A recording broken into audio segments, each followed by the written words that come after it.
할렐루야. 어제도 떨어지더니. 평일에 거의 매일 새벽 4시에 일어나다가 오늘 5시 20분에 일어났거든요. 1시간 반 더 잤더니 기분이 더 좋습니다. 오늘도 하루 주의 평안에 함께 하시기를 축복합니다. 정말 어제 잠 깊이 잘 잤어요. 저는 원래 잠을 잘 자는 사람이지만 어제 집에 들어가서 샤워 끝나자마자 그냥 바로 잠이 들었는데 깊이 좀 잘 들었습니다. 잠이 깊이 든다는 것은 생각과 마음이 편하다는 건데 오늘 하루도 여러분 편안함이 함께 하시길 다시 한번 주의 이름으로 축복합니다. 이 자기 부정의 길이라고 하는 두 번째 주제를 가지고 말씀드리겠는데, 이 자기 부정이라고 하면 기독교의 가장 핵심 주제면서 동시에 가장 이해하기 어렵고 동시에 그 이해됨이 넘지 아니하고는 실천할 수 없는, 자기 부정이 몸으로 여러분의 영으로 이해되기 전까지는 다른 일반 종교인들의 종교 생활과 같을 수밖에 없는 그런 정말로 넘기 힘든 언덕이 바로 자기 부정의 길입니다. 그래서 거의 많은 목회자들이 자기 부정을 설교하고 자기 부정을 가르치고 자기를 부정해야 한다고 하는데, 실제로 이 자기 부정을 하는 분들부터 이 언덕을 넘어가는 목회자들과 이 언덕을 넘어가는 성도들이 그렇게 많지 않습니다. 왜냐하면 그냥 그것이 예수 앞에서 나를 부정하고 나를 죽이고 주를 인정하고 이게 전부 머리로만 알고 있기 때문에 그것이 그 인생을 관통하면서 정말로 자기 부정의 과정을 넘어가면요, 여러분이 가슴이 찢어지는 고통이 있습니다. 사람에게서 가장 힘든 것이 자기 자존심을 당하는 거거든요. 사람에게서 가장 견디기 힘든 것이 자기 자존심을 충격받는 거, 자기 자존심을 찢어버리는 거, 자기 자존심을 상했는데도 거기에 반발도 못하고 거기에 저항도 못하고 그대로 엎어져서 꼼짝도 못하고 그 일명 자기 자아와 자기 자존과 자기 자긍이 다 깨져나가서 도대체 인성태계는 뭐냐라고 바닥에 사람이 내팽개쳤는데도 그것이 감사하다고 하는 그 고백의 산을 넘지 아니하면, 정말로 내가 그렇게 처절하게 부셔졌는데도 감사하다, 하나님 감사합니다라고 하는 이 고백의 산을 넘지 아니하면 우리가 일명 말하는 은혜와 능력의 산으로, 능력의 세계로 들어갈 수 없어요. 그러니 우리가 신앙생활을 하면서 이게 안 되니까 도덕적으로 사세요, 기도하면서 사세요, 뭐 이런 소위 기독교 윤리 신앙을 가르친다 이 말입니다. 제가 여러분에게 수도 없이 말씀드렸죠. 기독교는요, 이런 각각의 죄에 대해 관심 갖는 게 아닙니다. 언제부터 기독교가 애국에 대해서 관심 가졌습니까? 기독교가 윤리, 도덕, 질서 이래서 언제부터 관심 가졌습니까? 기독교가 한참 영적으로 치고 올라가고 영적 상태가 고양됐을 때는 그런 거 하지 않았습니다. 그런 걸 하지 않아도 그 사회는 어느 사회보다 질서정연하고 그 사회 어느 사회보다 청렴하고 어느 사회보다 건강한 사회였습니다. 어디는 영국 청교도가 그랬습니다. 영국 청교도가 통치하던 시절에는요, 길거리에 종이 휴지 하나가 떨어져 있지 않았어요. 그 사람들은 도덕도 가르치지 않았고 윤리도 가르치지 않았고요, 인간은 이래야 하는 인간을 가르치지 않았습니다. 오직 우리가 어떻게 하면 하나님께 충성할까, 어떻게 하면 우리가 하나님의 사람으로 살까, 어떻게 하면 나는 철저히 부정되고 그리스도만 살까, 이것만 계속 학교에서도 그걸 가르치고 교회에서도 그걸 가르치고 목사도 만나는 사람마다 개인적으로 그걸 가르쳤습니다.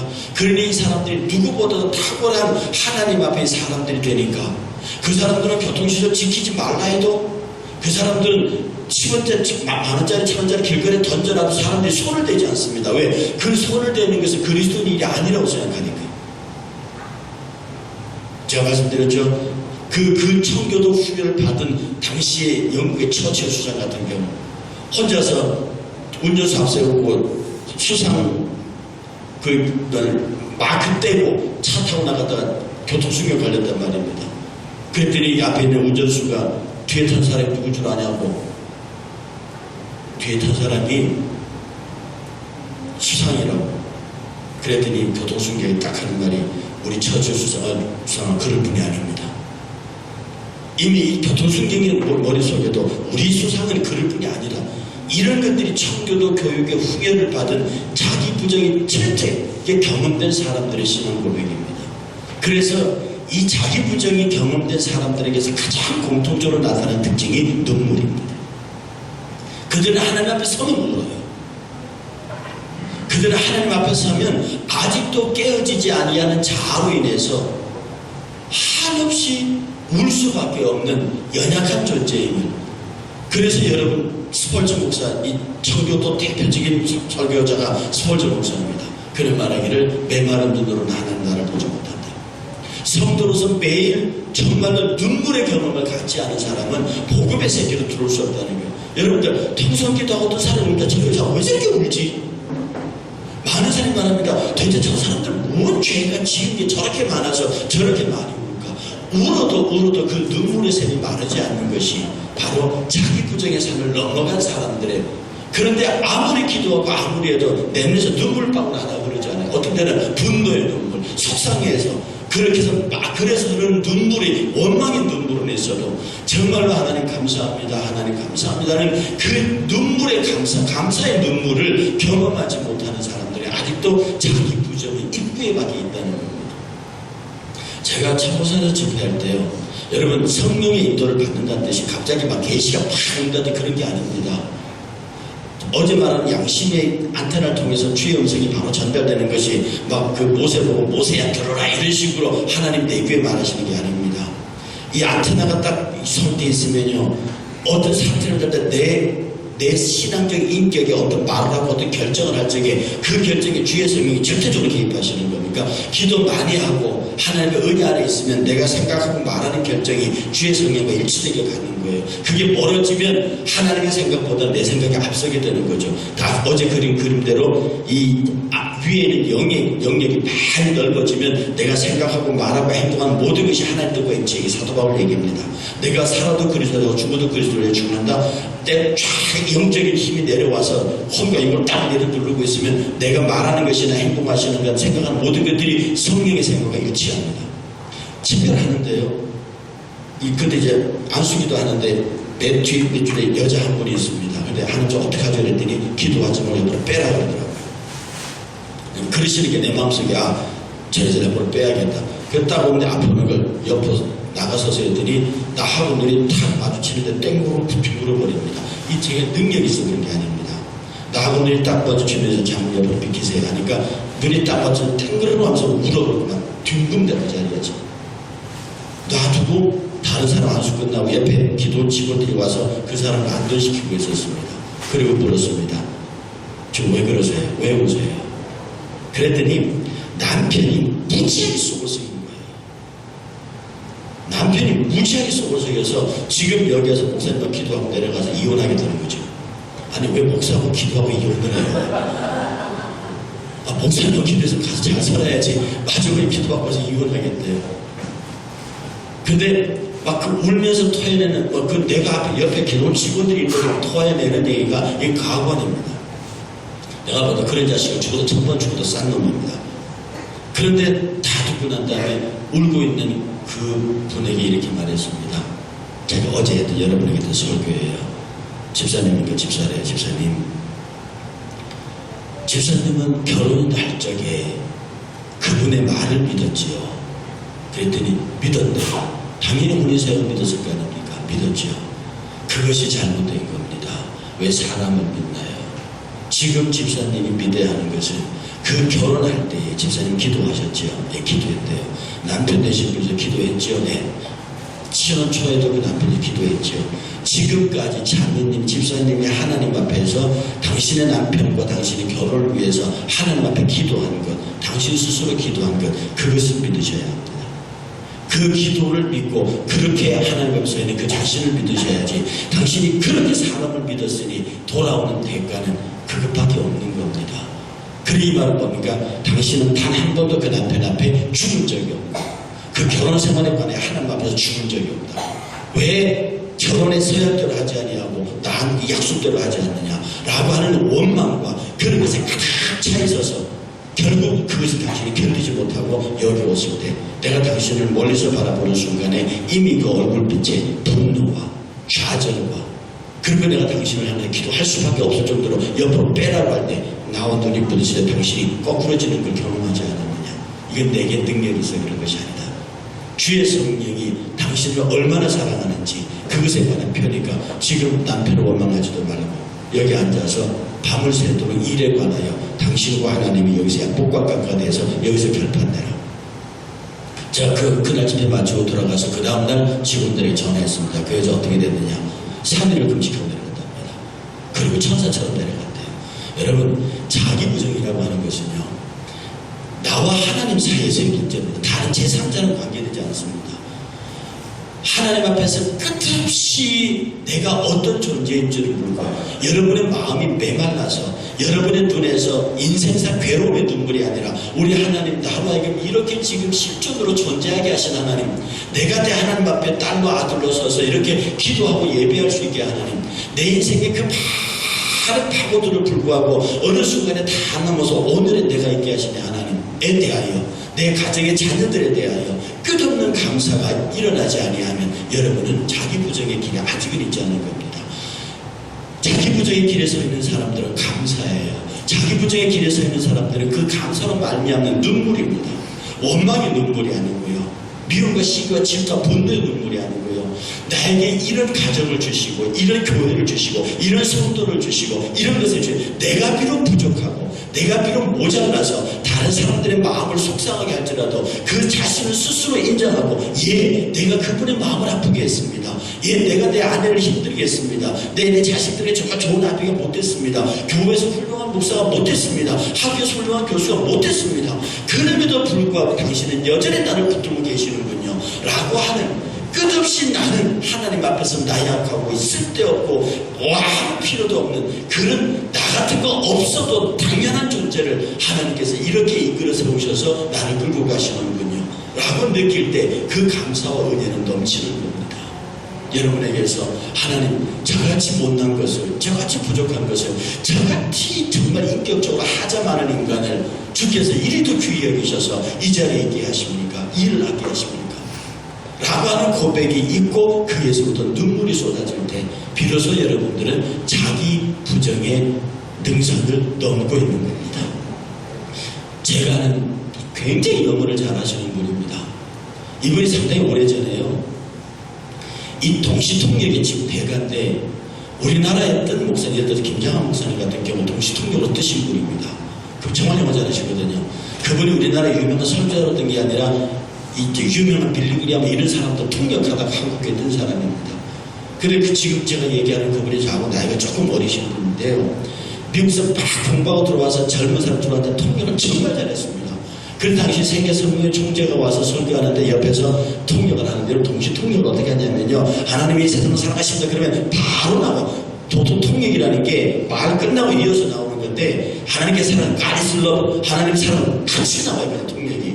이 동시 통역은 정말 대단한 은사거든요. 막 미국 사람은 계속 영어로 설교하는데 옆에서 한국 사람이 설교를 계속 따라합니다. 이건 보통 은사가 아니에요. 그러니까 막 그 성령의 총재가 막 하는데 막 열정적으로 설교하는데 이분이 더 열정적으로 설교하는 거예요. 그러니까 모든 사람들이 막 그 은혜를 받았어요. 그래서 열배가 끝나고 나는데 그분이 잘생겼습니다. 말도 잘하고요, 키도 크고요, 사람 인물도 괜찮고 학벌도 괜찮고 목소리가 기가 막히게 성악가 같아요. 그러니까 성악가 같은 목소리로 이제 막 대단한 영어 실력에 통역의 두 번째 최고 영어 통역 실력이 이 한국어 실력입니다. 아무리 영어 잘해도 한국어 못하면 통역이 안 되거든요. 그러니까 기가 막힌 표현으로 동시 통역이 나오는데 이건 그야말로 주의 은사죠. 집회가 끝났는데 모든 목사님 찾아와서 와, 김 목사 정말 당신 대단하다고, 뭐 집 설교자가 당신이 더 낫다고 그랬습니다. 근데 이 양반이 좋아가지고 야 내가 드디어 한국교회 스타로 떠나온다. 여기 있는 이 기라세 같은 목사님들이 한국에서 내노란 목사님들이 막 칭찬하고 이제 내가 한국에서 정말 오늘부터 내가 본격적으로 내가 누군지를 보여주겠다 라고 했는데 다음날 두 번째 집회를 하잖아요. 딱 통역을 시작했는데 5분이 안 돼갖고 목이 막 도대체 말이 안 나오더라는 거예요.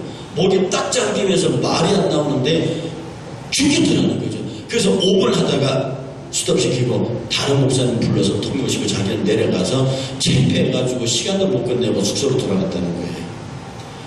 돌아가서 침대에서 분하고 울고 억울해서 하나님께 기도했답니다. 그때 들어와서 기도하는 게 몸이 괜찮더래요. 범인 통역한테 몸을 깍깍 내고 한 가지도 못했는데 숙소에 들어오니까 기도하는데 기도가 되더라니까 막 울었답니다. 하나님 이렇게 이르시는 법이 어떻고 막 기도하는데 하나님께서 그 마음속에 주시는 말씀이, 야 김 목사, 그 목소리가 누구 목소리며 그 목소리를 누가 준 것이며 네 통역 실력을 누가 준 것이고 그 영어 실력을 누가 준 것이고 그 달란트를 누가 준 것이냐? 그게 네 거냐? 그게 네 거야? 네 그 학벌에, 네 그 재정적인, 네 그 개인적인, 네 외모, 네 실력 누가 준 거냐? 그런데 네가 내 거 가지고 다 해놓고 왜 너는 나를 향해서 하나님 감사합니다라고 얘기 한마디를 안 하고 이제부터 내가 한국 교회에서 김 목사 뜬다 이렇게 해서 네 자랑으로 모든 사람들과 칭찬할 적에 하나님께 영광이라는 그런 말 한마디도 안 하고 감사합니다 감사합니다 그 칭송을 다 받고 다니냐? 네가 뭔데? 네가 가진 거 다 내 거야. 내가 다 너에게 준 거야. 내가 너를 사용하기를 원했는데 네가 그렇게 하면 내가 너를 쓸 수가 없지. 그래서 그 양반이 밤새도록 그곳에서 울었답니다. 하나님 죄송합니다. 내가 그런 내 주제 파악이 못했습니다.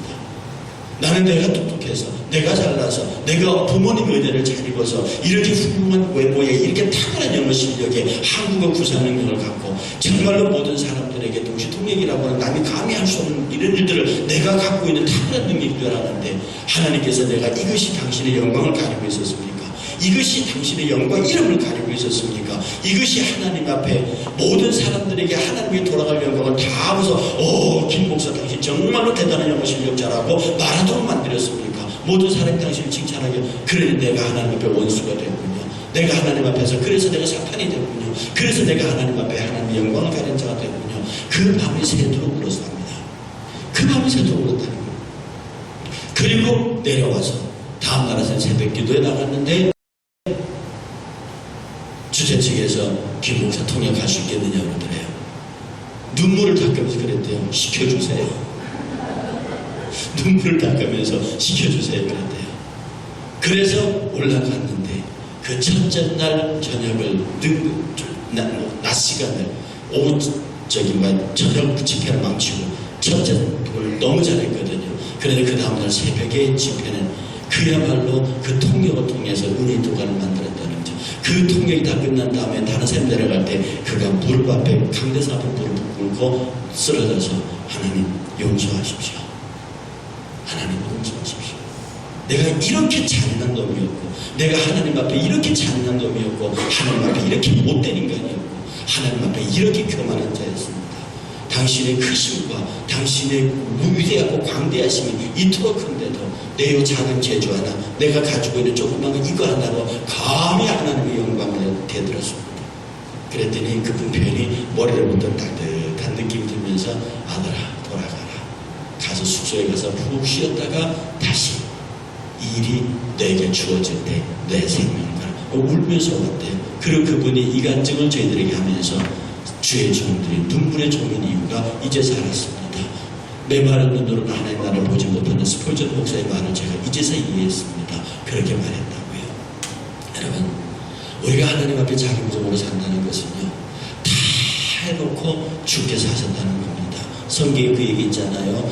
일꾼이 나가서 밖에 나가서 다 평생 일을 하고 하루 종일 일을 하고 저녁에 들어와서 주인 보고 나 밥 주세요 그렇게 하냐? 아니라는 겁니다. 밖에 나가서 일 다 하고 와서 그 다음에 주인의 발을 씻겨주고 물을 떠서 주인의 발을 씻겨주고 밥을 준비해서 주인에게 드리지 않느냐? 이게 종이지 않느냐? 이게 종이지 않느냐? 우리가 하나님 앞에 정말로 내가 내 자아가 죽었느냐 내 자아가 죽었느냐 이것을 여러분이 스스로 생각할 때 과연 내 가슴 속에 얼마나 많은 눈물이 있느냐 내가 주님 앞에서 정말로 주의 사랑과 그 은혜에 젖어서 정말 몇 시간이라도 그 사랑에 감격해서 울어본 적이 있느냐 남을 원망하고 남에게 당하고 이런 것들로 인해서 분에 차서 기도하면서 울어본 적이 있거든요. 자식이 속을 썩이고 남편이 속을 썩이고 주변이 속을 썩여서 그 속상해서 기도하면서 울어본 적은 있어도 정말로 그의 사랑이 매여 내가 그의 사랑이 매여 그 사랑이 너무나 커서 그 사랑 안에서 울어본 적이 있느냐? 이 눈물이 여러분을 살리고, 이 눈물이 여러분을 은혜의 강으로 들어가게 하고, 이 눈물이 여러분의 인생 전체를 지배하게 됩니다. 이 은혜의 눈물의 강물이 여러분의 인생을 채울 때 여러분 비로소 은혜에 들 수 있다는 말입니다. 물이 바닥에부터 올라올 때요, 발목까지 올라올 때는 물놀이가 재밌습니다. 근데 허리까지 올라오면 허리에 힘을 써야 되는데 허리까지 물이 차면 사람 잘 움직이지 못해요. 목까지 올라오면 꼼짝을 못합니다. 다 빠지고 떠야 되는 거거든요. 여러분들 신앙생활 할 때 은혜의 물결이 발바닥에서 무릎에 찰박찰박 하면 재밌습니다. 신앙생활 예수 막 믿기 시작하면 좋다고요. 그런 사람 예배드리고 좋고 만나는 것도 좋은데 조금 예수 신앙생활 하면 이 은혜가 허리에 찹니다. 그럼 여러분 마음대로 안 돼요. 교회 생활에서 제법 익숙해지고 무엇인가 할 수 있는데 자꾸 교회에서 이런 성경의 말씀들이 여러분을 제약하게 돼요. 이 과정을 넘어서면 이까지 차오르게 되면 여러분은 물 위에 떠야 합니다. 그 어느 순간에 은혜의 강물에 떠버리잖아요. 그래 물결이 흘러다니는 가는 거예요. 은혜의 물결이 여러분을 물고 간다고요. 이대로 물고 가면 되는 거예요. 그런데 이 허리 좀 찼을 때 여기에 분쟁이 생깁니다. 내 의지대로 하고, 왜냐면 요 발바닥 무릎까지 왔을 때 재밌게 했거든요. 재밌었거든요. 근데 이 은혜가 차올라서 허리까지 오면 이게 내 마음대로 안 돼요. 그러니 내 마음대로 하겠다고 자기 뜻대로 했다고 싸움이 일어나요. 여기에서 이것이 잘못되면 은혜 물결이 다시 내려갑니다. 이때 내려갈 때는 옛날에 재밌던 기억으로 돌아오지 않습니다. 여기서 완전히 내 자아를 포기하고 이 허리에 힘 들어간 이것을 내어버리고 물결이 넘치게 만들면, 그 은혜의 물결이 뜨면 그때부터는 물이 흘러가는 대로 간다. 노아의 방주가 물 위에 떠서 가만히 있더니 물결이 불고 바람이 불어서 아라산 꼭대기에 올라갔다. 주께서 우리를 끌고 간 목적이 있다는 겁니다. 우리가 모든 목적도 내려놓고 의지도 내려놓고 내가 어떻게 해야 되는 방법도 내려놓고 하나님 내 인생 끌고 가십시오. 나는 주의 것입니다. 나는 아무것도 주님에는 할 수 없고 주님께서 나를 지금 전제시켜 주신 것 하나만으로도 감사합니다. 나에게 지금 이 일을 맡겨주신 것만이라도 감사합니다. 우리 재직 세우지요. 여러분이 잘나서 재직 세우는 거 아니거든요. 우리가 잘나서 목회된 것 아니거든요. 나 같은 것을 끌어다가 하나님 밀시키십니다. 거기에 정말로 눈물로 나 같은 걸 부르십니까? 지금 여러분 대통령 불러서 밥 사준다면 감격 안 하시겠습니까? 나 같은 것을 부르셔서 그 귀하고 아름다운 자리에 세우시겠습니까? 라고 했을 때 그 부름에 눈물이 있고 우리에게 일 맡긴 것에 대한 감사가 있는데 어찌 그것에 대한 원망이 있을 수 있고 하나님의 일과 주의 사이에 관한 불평이 있을 수 있겠습니까? 나는 날마다 죽노라. 사도 바울은 말했습니다. 나는 날마다 죽노라. 나는 날마다 죽노라. 날마다 죽는 은혜가 여러분 가운데 있기를, 눈물의 사람들이 되시기를 주의 이름으로 축복합니다.